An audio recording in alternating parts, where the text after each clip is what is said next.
Bonjour, bienvenue dans un nouvel épisode de Rencontres autour de la littérature jeunesse africaine. Aujourd'hui, nous avons le plaisir de recevoir Cynthia. Bonjour à tous. Bonjour et merci à toi Cynthia de nous accorder un peu de temps aujourd'hui. Avec merci, plaisir. c'est pas évident. C'est vrai. Aujourd'hui, nous allons vous présenter deux œuvres, les voilà juste au-dessus, dans la catégorie album jeunesse. Vous pouvez le voir, le décor a changé. C'est parce que nous sommes à l'atelier Parents en mouvement. L'atelier Parents en mouvement, c'est du coup un endroit qui permet à des parents de se retrouver et d'échanger autour d'un café, d'un thé, d'un moment assez convivial et de pouvoir aborder toutes les thématiques autour de la parentalité, autour du handicap aussi, et de pouvoir débattre, monter des projets. Voilà, il se passe plein de choses à l'atelier Parents en mouvement. Donc je vous invite à venir nous voir. Merci pour cette présentation bien complète, bien faite. Je n'aurais pas fait mieux. De rien. Alors aujourd'hui, moi je vais vous présenter Didgeridoo. Et moi je vais vous présenter Aïda et Ellie.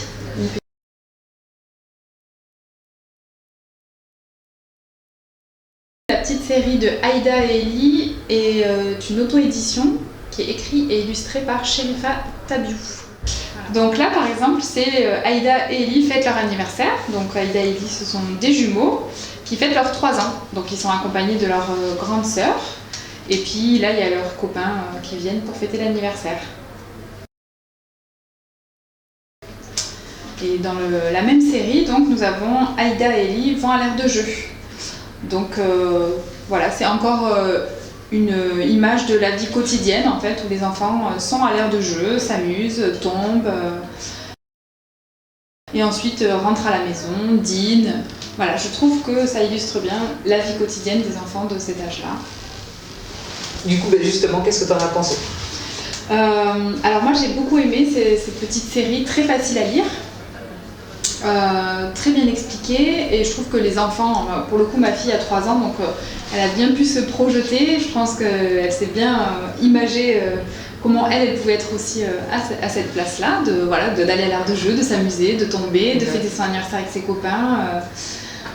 Voilà, après si je peux montrer, voilà, ce que j'aime bien dans le livre, c'est que au moins ça permet vraiment à l'enfant de se repérer au niveau des personnages.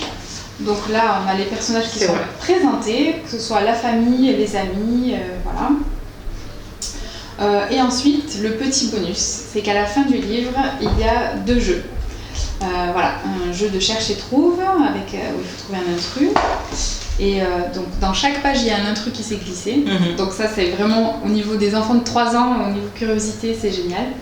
Et là, du coup, voilà, retrouver une image qui correspond à la phrase. Moi, j'ai beaucoup aimé le côté pratique et le côté où on peut transposer avec sa propre vie. Voilà. On en parlait tout à l'heure et elle rappelait justement qu'elle avait aimé, elle l'a emporté déjà en vacances avec sa fille et elle avait apprécié que le format soit souple, petit et souple parce que ça a pu rentrer dans les affaires. Quand on va en vacances, on part avec beaucoup de choses. Donc là, ça a pu, voilà. C'était pas un livre qui prenait trop de place, donc c'était parfait. Et c'est vrai, Aïda et Ellie, moi, j'apprécie beaucoup. C'est vrai que c'est une histoire, on ne sait pas trop où ça se passe. Non. On ne sait pas, on aurait tendance à se dire ça se passe en Afrique, mais après ça peut être aussi justement sur les îles, dans les Caraïbes, on ne sait pas. Ça pourrait se passer ici, je ne sais pas dans quel quartier exactement, mais bon. Tout à fait. Franchement, c'est agréable de voir, de se dire que son enfant, quel que soit le lieu où l'enfant est, l'enfant il se voit dans l'histoire, il se voit en train de jouer, etc. Et ça, c'est ce que j'ai beaucoup aimé. Alors, j'ai beaucoup apprécié le fait qu'il existe toute une série, parce que des séries pour les enfants, des séries de livres pour les enfants, on en connaît plusieurs, je ne vais pas les citer, il y en a qui sont bien connus et tout, on en connaît plusieurs pour les enfants. Et c'est vraiment agréable de pouvoir découvrir une nouvelle série, tout simplement. Les petits enfants noirs peuvent se voir dessus. Du coup, ça nous montre ça montre ce besoin de diversité dans la littérature jeunesse en fait. C'est une bonne idée d'avoir pu réaliser cette série et que d'autres enfants, plus d'enfants en fait, puissent se reconnaître. Voilà, se reconnaître. Et apporter aussi à tous les enfants un peu plus de diversité, tout simplement. Là, tu vois ? elle a reconnu les fruits. C'est vrai bon que... Bah oui. En plus, tu vois, ce midi, il y a du bon riz aux haricots avec du poulet. C'est son plat préféré, tu vois. Ah bon? Enfin, haricots, tu vois, c'est les haricots rouges. Oui, les haricots rouges. Ouais. Mais c'est ça, les haricots là dont il parle. Voilà, c'est pas les haricots verts, tu vois. Tu sais, la culture réunionnaise, en fait. Mais voilà, les lentilles, c'est, les haricots rouges, tout ça, les haricots blancs, ils le mangent vachement. Dans un prochain épisode, nous prendrons le temps de discuter plus longuement sur la série entière. Parce que là, c'est plus, on s'attarde plus sur Aïda et Ellie vont à l'ère de jeu et Aïda et Ellie fêtent leur anniversaire. Quant à moi, je vous présente Didgeridoo. Didgeridoo est une œuvre de Frédéric Maret, sortie aux éditions Les Fourmis Rouges. Alors Didgeridoo, c'est une histoire qui nous vient d'Australie, donc des peuples aborigènes.